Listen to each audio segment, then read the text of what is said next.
Hello students, ये कल जो आपको चैनल में जो वीडियो मिले हैं उसमें थोड़ा विजुअलिटी कम होगी। हम आज ऐसा प्रयास करेंगे कि आपको थोड़ी अच्छी विजुअलिटी मिले और सही से सारी चीज़ें आपको दिखें बोर्ड में जो लिखा जा रहा है। और फिर भी जो कि कुछ चीज़ें नहीं दिखती हैं तो आप कमेंट किया करें, और जो नंबर है व्हाट्सएप ग्रुप में उसमें आप कमेंट करके पूछ सकते हैं, तो आपको बताया जाएगा सारी चीज़ें। देखो, हम आपको प्रतिदिन 2 वीडियो दिया करेंगे, तो जिसमें से कि एक वीडियो होगा कि जो किस प्रकार से परीक्षा में प्रश्न पूछे जाते हैं, और दूसरा जो वीडियो होगा उसमें से वो चीज़ें बताई जाएंगी कि आप शुरू से आप पूरा सिलेबस रिवाइज कर सकते हैं। ठीक है भाई, तो आज बिल्कुल बेसिक से आपको हम बताएंगे फिजिक्स के बारे में, कैसे क्या इसकी जानकारी आई और कहाँ से शुरू किया जाए पढ़ना। ठीक है, तो देखो, जब हमारे दैनिक जीवन में कुछ भी नहीं मालूम था तो इसके पहले चुंबकत्व की खोज हो चुकी थी, और इसके बाद में विद्युत की खोज हुई। जब कुछ भी जानकारी नहीं थी, वैज्ञानिक लोग ये बताते थे कि जो बिजली है तो ये चमकती है, तो इसको बिजली बता देते, परंतु ये कैसे होता है कुछ इसके बारे में जानकारी नहीं थी। तो हमारे एक अमेरिकी वैज्ञानिक थे। कहाँ के वैज्ञानिक थे? अमेरिका के। अमेरिका के एक वैज्ञानिक थे, बेंजामिन फ्रैंकलिन। कौन से वैज्ञानिक? Benjamin Franklin. इन्होंने बिल्कुल अच्छी थोड़ी बात बताई कि कहाँ से ये विद्युत का उत्पादन हुआ। तो ये क्या थे, एक बार अपने घरों में पतंग उड़ा रहे थे। तो पतंग उड़ाने में इनकी पतंग बहुत ऊपर ऊंचाई पर थी, तो क्या हुआ, मौसम खराब था, तो इस वजह से बादलों के गरजने से इनकी पतंग में क्या हुआ कि एक प्रकाश आया, और प्रकाश से ये जो डोर पकड़े हुए थे यहाँ पर इनको झटका सा लगा। तो जब झटका सा लगा तो इन्होंने ये बताया कि ये जो झटका लगा है ये एक प्रकार की ऊर्जा है। क्या है? ऊर्जा, जिसको इन्होंने नाम दे दिया कि ये क्या है? वैद्युत। क्या है? वैद्युत। बस इतना बता दिया इन्होंने। अब बताने के बाद में इन्होंने और जानकारी जो हमको मिलना चाहिए वो इन्होंने नहीं बताई। आगे फिर इन्होंने, जो वैज्ञानिक थे हमारे फिजिक्स के, उन्होंने क्या किया, इसके बारे में रिसर्च किया। लैब में रिसर्च किया तो बताया गया कि जो ऊपर बादलों में आपस में घर्षण होता है, तो उस घर्षण के कारण ये ऊर्जा का उत्पादन होता है। जैसे आप यहाँ पर कोई दो चीज़ों को आप घर्षण कराएं, जैसे एग्जाम्पल ले लेते हैं, पत्थर को आपस में रगड़ दें तो उनमें चिंगारी सी निकलती है, ऐसे ही सेम ऊपर होता है। तो ऊपर भी जब आपस में जब बादलों का घर्षण होता है तो उसमें से ऊर्जा उत्पन्न होती है, उस ऊर्जा को वैद्युत नाम दिया। अब वैज्ञानिकों ने सोचा कि इस जो वैद्युत को है हम पृथ्वी पर कैसे इसका उपयोग करें, कैसे बनाएं। तो इन्होंने क्या किया, हमारे वैज्ञानिकों ने, कि लैब में एक कांच का टुकड़ा लिया। क्या लिया? कांच का टुकड़ा। और बिल्ली की खाल से एक दूसरे कांच के टुकड़े को भी लिया, जिसको क्या किया इन्होंने? घर्षण करा दिया। इस वाले कांच के टुकड़े को बिल्ली की खाल से घर्षण करा दिया और इसको ऐसे। तो इन्होंने क्या देखा कि जब इसको हम इधर पास लाते हैं, क्या करते हैं? पास लाते हैं, तो इसमें ये दोनों क्या करते हैं? प्रतिकर्षित करते हैं। क्या करते हैं? प्रतिकर्षित करते हैं। अच्छा, फिर इन्होंने क्या किया कि यदि हम कांच को ना लें, एक टुकड़ा तो कांच ले लें और दूसरे टुकड़े को कोई दूसरा पदार्थ ले लें, कोई अन्य पदार्थ ले लेते हैं। ये जो दूसरा टुकड़ा है अन्य पदार्थ का है, फिर इसको उस बिल्ली की खाल से रगड़ दें तो क्या होता है कि ये दोनों जो टुकड़े हैं आपस में आकर्षित करने लगते हैं। क्या करने लगते हैं? आकर्षित करने लगते हैं। तो जिससे इन्होंने क्या देखा कि जब दो समान प्रकृति के पदार्थों को आपस में जब पास पास लाते हैं तो उनमें प्रतिकर्षित करने का गुण होता है, और जब दोनों को विपरीत प्रकृति के पदार्थ होते हैं उन दोनों को आप पास में लाते हैं तो उनमें क्या होता है? आकर्षित करने का गुण होता है। तो इन्होंने बताया वैज्ञानिकों ने कि ये जो आकर्षित और प्रतिकर्षित का ये जो गुण होता है, उत्पन्न होता है, इसको इन्होंने क्या नाम दे दिया कि ये क्या है? एक प्रकार का आवेश है। क्या है? आवेश है। अब बात आगे ये फंस गई कि ये अगर आवेश तो है, परंतु ये आवेश कैसे पता चलेगा कि ये धनात्मक आवेश कि ऋणात्मक आवेश? ठीक, तो इन्होंने क्या बताया कि पहले वैज्ञानिकों ने क्या किया था कि ये जो कांच है इसमें समान प्रकृति का आवेश है और इसमें विपरीत प्रकृति का आवेश है। ये दोनों कैसे विपरीत प्रकृति, ऐसा मान लिया था। परंतु अब आगे चल के उन्होंने ये देखा कि हमको पहले से कैसे पता चले कि किस पदार्थ में धनात्मक आवेश है और किस प्रकार में ऋणात्मक आवेश है। बस समझिए।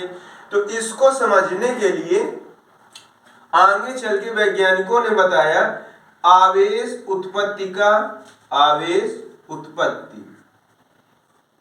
का इलेक्ट्रॉनिक सिद्धांत ये आगे चल के बताया। तो इसको समझने से पहले अब अगर ये आवेश उत्पन्न हुआ तो इसकी परिभाषा आप कैसे लिखेंगे? ये पेपर में ये सारा जो बताया गया ये आपको नहीं लिखना, एक छोटी सी परिभाषा आपको लिखना होता है पेपर में। तो कैसे लिखेंगे? देखिए कि आवेश द्रव्य का वह मूल गुण है जिसमें वैद्युत तथा चुंबकत्व दोनों के गुण उत्पन्न होते हैं। और आवेश मुख्यतः कितने प्रकार के होते हैं? दो प्रकार के होते हैं, एक धनात्मक आवेश और एक ऋणात्मक आवेश।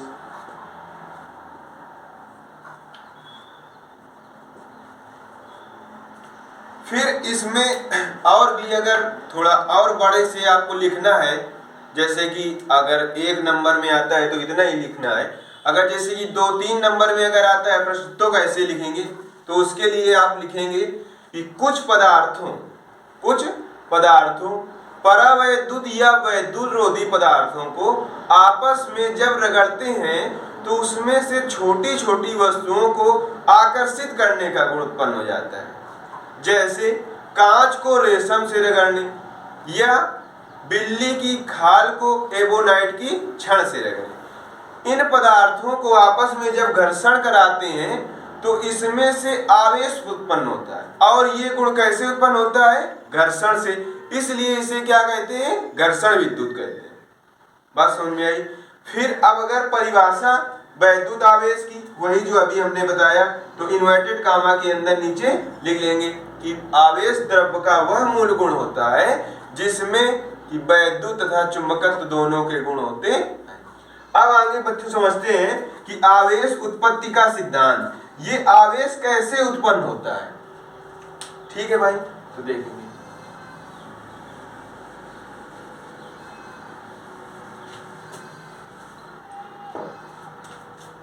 आवेश उत्पत्ति का सिद्धांत,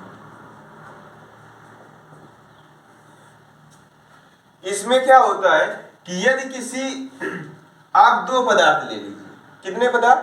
दो पदार्थ। एक पदार्थ मान लेते हैं ये ए है और ये दूसरा पदार्थ बी है।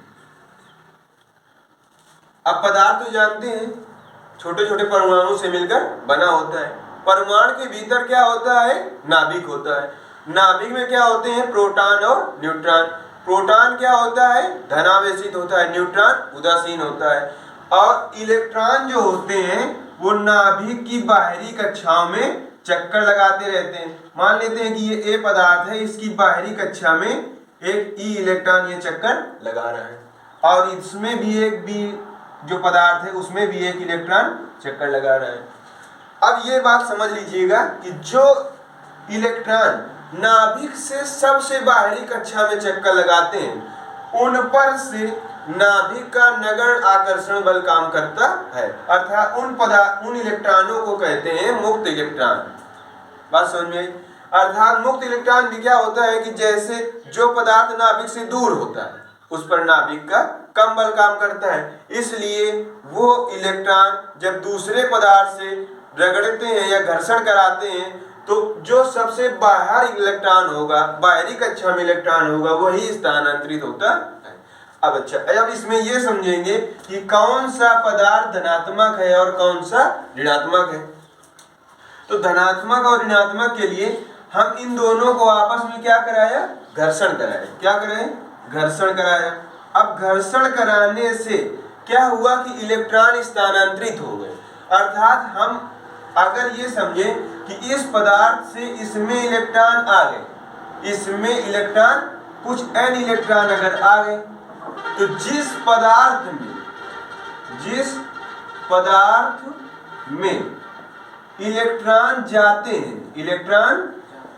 हैं वह पदार्थ ऋण आवेशित हो जाता है। कैसा हो जाता है? ऋण आवेशित हो जाता है। जैसे आप किसी से अगर आप पैसा लेंगे तो आप पैसा दूसरे से ले लिए तो दूसरे के आप क्या हो गए? कर्जदार हो गए, अर्थात आप दूसरे के ऋणी हो गए। इसी प्रकार ये B अगर पदार्थ इलेक्ट्रॉन इससे ले रहा है तो ये कैसा हो गया? ऋण आवेशित हो गया, अर्थात इस पदार्थ में क्या हो जाएगा? ऋण आवेश हो जाएगा। कैसा आवेश हो जाएगा? ऋण आवेश हो जाएगा। और जो पदार्थ इलेक्ट्रॉन देता है वो कैसा हो जाएगा? धन आवेशित हो जाएगा। कैसा हो जाएगा? धन आवेशित हो जाएगा। बात समझ में आ गई? अब ये समझिएगा कि धन आवेश और ऋण आवेश, यदि अगर धन आवेश, एक नोट डाल के समझ लेंगे चीज को, यदि अगर दो धन आवेश ही हैं, क्या है? दो धन आवेश हैं या दो ऋण आवेश है, अर्थात ये समान प्रकृति के आवेश है, तो इसमें से क्या हो जाएगा? प्रतिकर्षण। प्रतिकर्षण का मतलब क्या होता है कि ये दूर दूर जाएंगे। और अगर प्लस है और ऋण है, विपरीत प्रकृति के हैं, तो ये कैसे हो जाएंगे? आकर्षित हो जाएंगे। अच्छा, अब एक बात ये पूछी जाती है कि किस पदार्थ में इलेक्ट्रॉनों की संख्या में वृद्धि होगी और किस पदार्थ में इलेक्ट्रॉनों की संख्या की कमी होगी। तो देखो, इससे इलेक्ट्रॉन इसमें जा रहे हैं तो इसमें स्वाभाविक है कि इलेक्ट्रॉनों की संख्या में क्या हो जाएगी? कमी हो जाएगी। तो अर्थात जिस पदार्थ में धन आवेश होगा और उससे इलेक्ट्रॉन स्थानांतरित हो रहे हैं तो उसमें इलेक्ट्रॉनों की संख्या में, किसमें? इलेक्ट्रॉनों की संख्या में क्या हो जाती है? कमी हो जाती है। और जो पदार्थ इलेक्ट्रॉन ले रहा है, अर्थात जिसमें ऋण चार्ज है, उसमें क्या हो जाती है? इलेक्ट्रॉनों की संख्या में अधिकता हो जाती है। क्या हो जाती है? अधिकता हो जाती है। तो कभी कभी विकल्प में या अति लघु उत्तरीय प्रश्नों में प्रश्न आता है कि यदि A पदार्थ से B पदार्थ में इलेक्ट्रॉन जा रहे हैं तो ये बताइए कि किसमें इलेक्ट्रॉनों की संख्या में अधिकता होगी और किसमें इलेक्ट्रॉनों की संख्या में कमी होगी। तो ये याद रखना कि जिस पदार्थ से इलेक्ट्रॉन जाते हैं उसमें इलेक्ट्रॉनों की संख्या में कमी होती है और परंतु वो पदार्थ धन आवेशित होता है, और जो इलेक्ट्रॉन लेता है वो ऋण आवेशित होता है और उसकी इलेक्ट्रॉनों की संख्या में क्या हो जाती है? वृद्धि हो जाती है। बात समझिए? ठीक। अब इसके बाद में आप क्या समझेंगे कि ये जो इलेक्ट्रॉन है, तो इलेक्ट्रॉन जो जा रहा है तो इसके बारे में आप इसका चार्ज कितना होता है ये भी समझ लीजिएगा। इलेक्ट्रॉन, तो इलेक्ट्रॉन का जो आवेश होता है वो होता है -1.6 × 10⁻⁻19 कूलम। कितना होता है? -1.6 × 10⁻⁻19 कूलम। और प्रोटॉन पर आवेश कितना होता है? प्रोटॉन पर आवेश प्लस 1.6 × 10⁻⁻19 कूलम। और न्यूट्रॉन जो होता है, न्यूट्रॉन पर आवेश कुछ भी नहीं होता है। अर्थात न्यूट्रॉन कैसा होता है? उदासीन कण होता है। बात समझ में आ गई? अब अच्छा, इसके बाद ये समझिएगा कि आवेश का क्वांटीकरण या परमाणुकता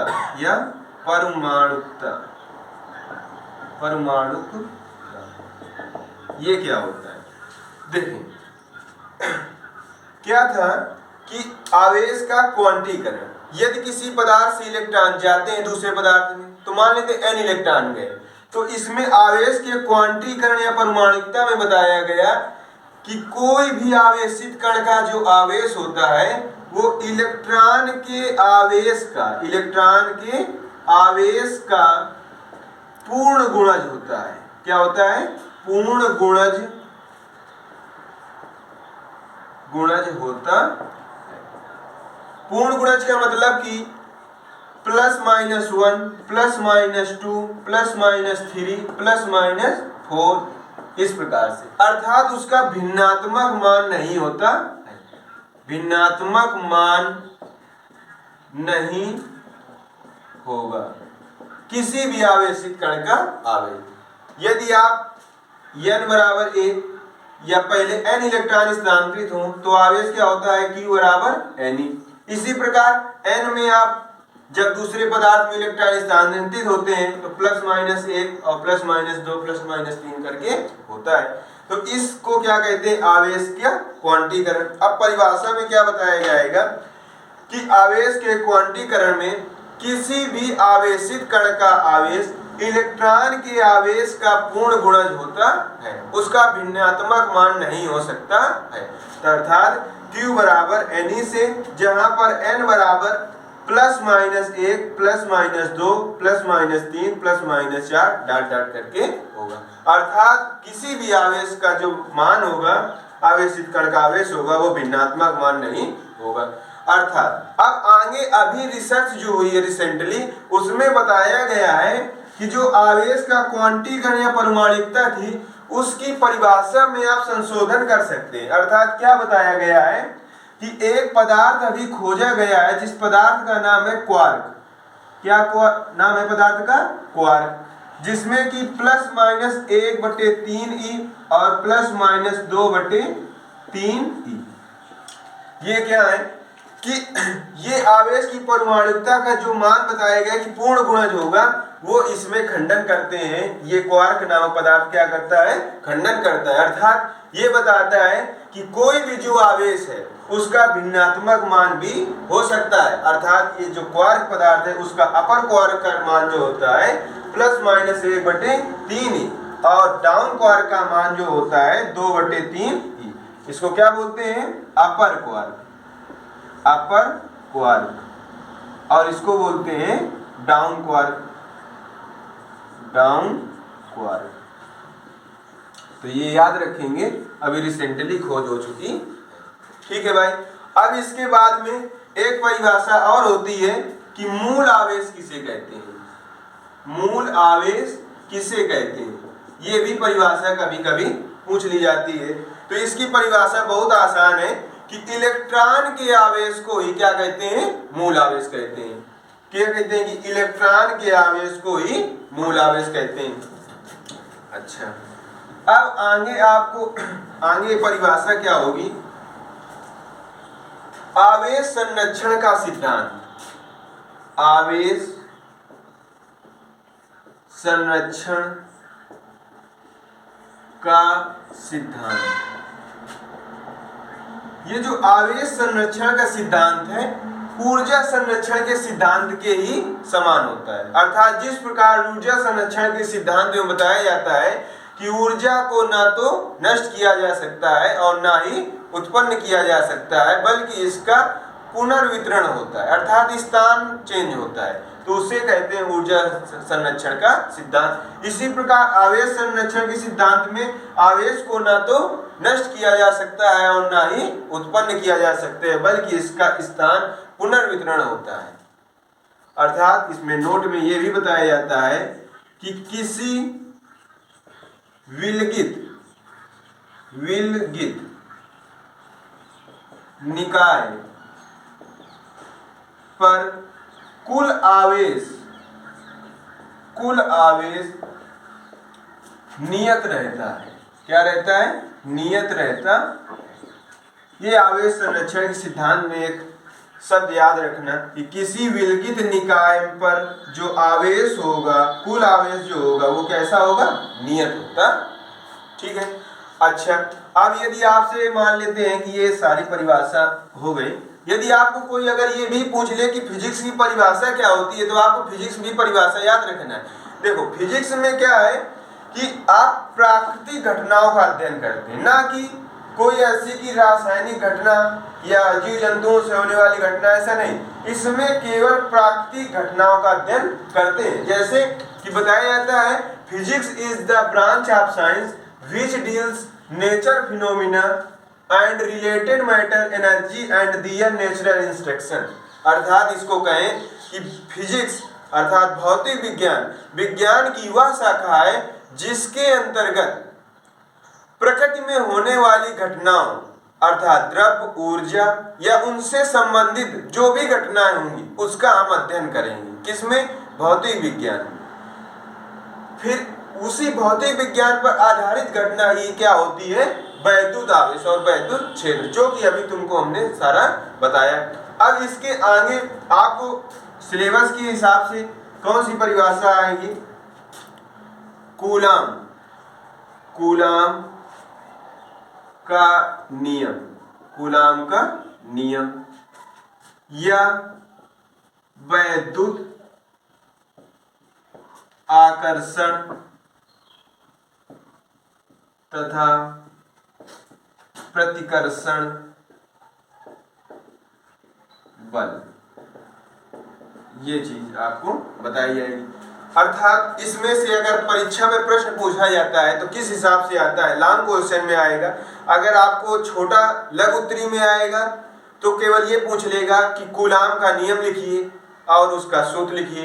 यदि आपको लॉन्ग क्वेश्चन में अगर पूछेगा तो पूछेगा कूलाम का नियम लिखिए तथा एकांक आवेश की परिभाषा बताइए तथा इस पर उपस्थित जहां पर कूलाम का नियम लगेगा उसकी होने वाली जो सीमाएं हैं वो भी आप बताइए। तब इतना सा अब लॉन्ग क्वेश्चन में पूछा जाएगा। तो आप कैसे करेंगे तो उसके बारे में अभी हम आपको बता दे रहे हैं। तो सबसे पहले इसका आपको कथन शब्द सा याद रखना चाहिए। तो कथन क्या होता है? कोई दो आवेश,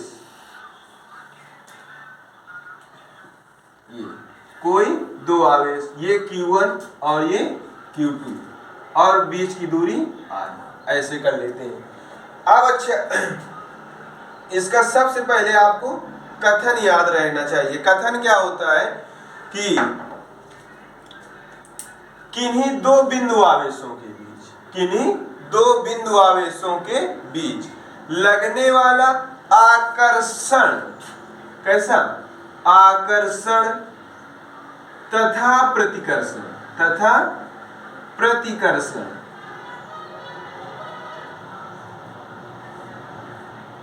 बल इन आवेशों की मात्राओं के गुणनफल के अनुक्रमानुपाती। ये जो बल होगा आकर्षण तथा प्रतिकर्षण बल, इन आवेशों की मात्राओं के गुणनफल के अनुक्रमानुपाती और बीच की दूरी के वर्ग के व्युत्क्रमानुपाती होता है। ये इसका स्टेटमेंट है। और आप फिजिक्स में जितने भी वैज्ञानिकों ने स्टेटमेंट दिया है उसको आप सबसा याद रखेंगे, उसमें आप कोई भी चेंजमेंट नहीं करेंगे, तभी वो अच्छा माना जाता है परीक्षा की दृष्टि से। आप अपने मन से अगर उसमें कुछ चेंजमेंट करेंगे तो वो गलत चीज हो जाती। अर्थात फिर से समझेंगे, क्या बताया हमने कि दो आवेश रख लें, इनके बीच की दूरी r, फिर क्या कि किन्हीं दो बिंदु आवेशों के बीच लगने वाला आकर्षण तथा प्रतिकर्षण बल उन आवेशों की मात्राओं के गुणनफल के अनुपाती तथा बीच की दूरी के वर्ग के व्युत्क्रमानुपाती होता है। और जो चीज बटे में होती है उसको व्युत्क्रमानुपाती कहते हैं, और जो बराबर बराबर में होती है उसको क्या कहते हैं? अनुक्रमानुपाती कहते हैं। अच्छा, अब इसको क्या करेंगे? समीकरण 1 व 2 से, समीकरण 1 व 2 से क्या हो जाएगा?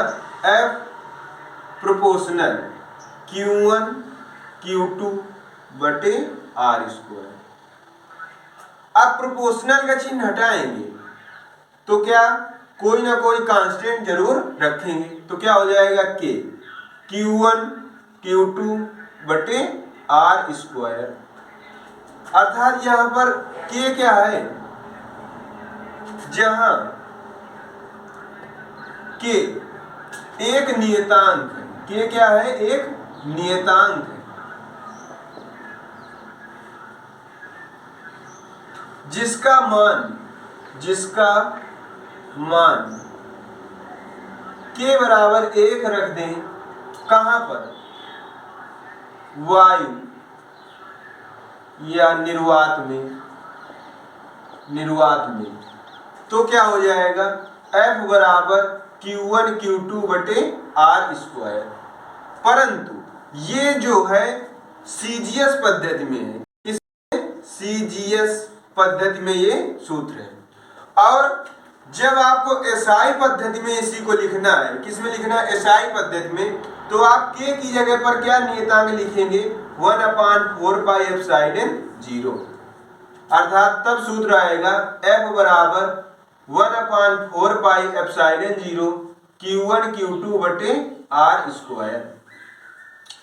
अर्थात 1/4 पाई एप्सिलॉन 0 का मान जो होगा वो मान निश्चित होता है 9 × 10⁹, और इसका मात्रक भी आपको पता होना चाहिए, जो कि होता है न्यूटन मीटर स्क्वायर प्रति कूलम स्क्वायर। अर्थात जो पहले सूत्र आएगा F बराबर के Q1 Q2 बटे R स्क्वायर, वो CGS पद्धति में कूलम के नियम का सूत्र है।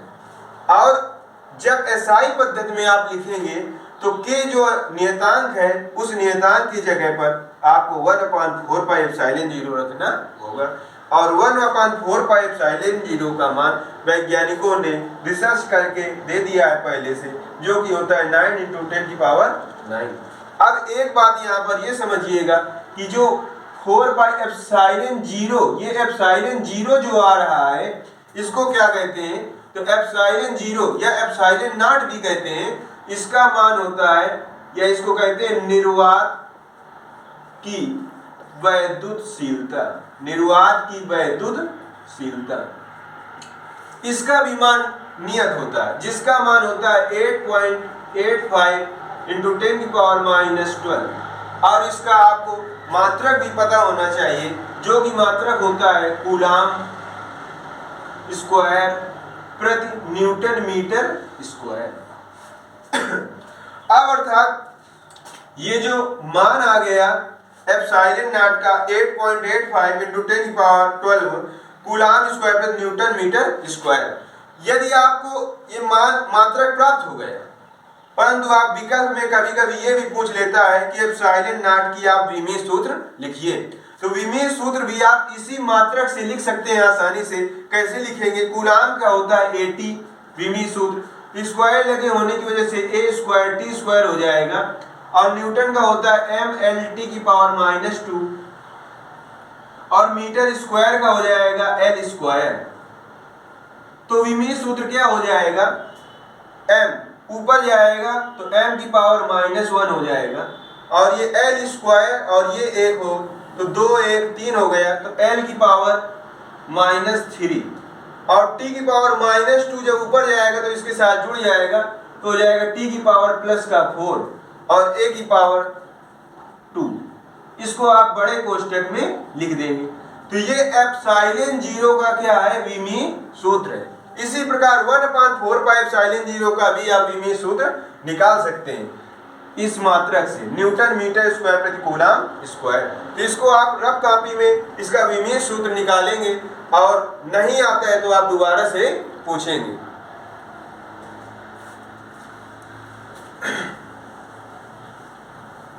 इसके बाद में आपको एकांक आवेश की भी परिभाषा इसी में बताना है। तो एकांक आवेश की परिभाषा कैसे बताएंगे ये समझिएगा। सूत्र है हमारा F बराबर 1/4 pi epsilon not Q1 Q2 बटे R स्क्वायर। यदि आपको एकांक आवेश की परिभाषा लिखना है, एकांक आवेश ये परीक्षा में पूछी जाती है परिभाषा कि एकांक आवेश की परिभाषा लिखिए। तो एकांक आवेश की परिभाषा के लिए क्या लिखेंगे, Q1 बराबर Q2 बराबर Q, और F बराबर 9 × 10⁹ और R बराबर 1 मीटर। ऐसा मानेंगे पहले कि माना हमने कि Q1 Q2 बराबर Q है और F बराबर 9 × 10⁹ है, तो R बराबर 1 मीटर। तो मान रखेंगे तो 9 × 10⁹ बराबर, और इसका मान 9 × 10⁹ Q1 Q2 की जगह पर Q और Q और बटे R की जगह पर 1, तो इससे ये कट जाएगा, तो अर्थात Q स्क्वायर का मान 1 आ जाएगा, अर्थात Q बराबर 1 आ जाएगा। तो परिभाषा क्या बनी कि यदि किसी दो आवेशों पर लगने वाला बल F बराबर 9 × 10⁹ हो और उन दोनों आवेशों के बीच की दूरी 1 मीटर हो, तो उस पर लगने वाला आवेश एकांक होता है। परिभाषा में लिखेंगे कि किन्हीं दो आवेशों के बीच लगने वाला बल 9 × 10⁹ और बीच की दूरी एकांक मीटर हो, तो लगने वाला जो आवेश होगा वो एकांक होता, इसे एकांक आवेश कहते हैं। और इसी में आपको एक बात ये याद रखना है कि कूलाम की नियम की सीमाएं भी पूछ लेता है। कूलाम की नियम की सीमाएं लिखिए। तो कूलाम की नियम की सीमाएं 2-3 सीमाएं होती हैं। तो कूलाम के नियम की पहली सीमा क्या होती है कि ये जो कूलाम का नियम है दो बिंदु आवेशों पर लगता है, अर्थात बहुत बड़े बड़े आवेशों पर नहीं लगता है, अर्थात ये बिंदु आवेशों पर यह नियम लागू होता है। और दूसरी बात यह है कि यह जो नियम है, परमाणुओं की जो दूरी है, परमाणुओं की दूरी R बराबर 10⁻⁻15 मीटर से कम और बहुत अधिक नहीं होनी चाहिए। अर्थात दूसरी सीमा ये होती है कि जो दूरी है वो 10⁻⁻15 मीटर से कम और बहुत अधिक दूरी नहीं होनी चाहिए, तभी कूलाम का नियम लगता है। और तीसरी बात ये है कि कूलाम का नियम वायु और निर्वात के लिए बहुत अधिक सुविधाजनक है। अर्थात वायु और निर्वात में इस नियम से जो सूत्र आता है वो बहुत अधिक जो मान होता है सही मान देता। तो ये अभी जितनी भी परिभाषाएं आपको बताई गई हैं तो इनको ध्यान से आप समझिएगा, और जो भी चीज़ नहीं समझ में आती है तो आप ग्रुप में जो नंबर दिए हैं उनमें आप पूछ सकते हैं। ठीक है, थैंक यू।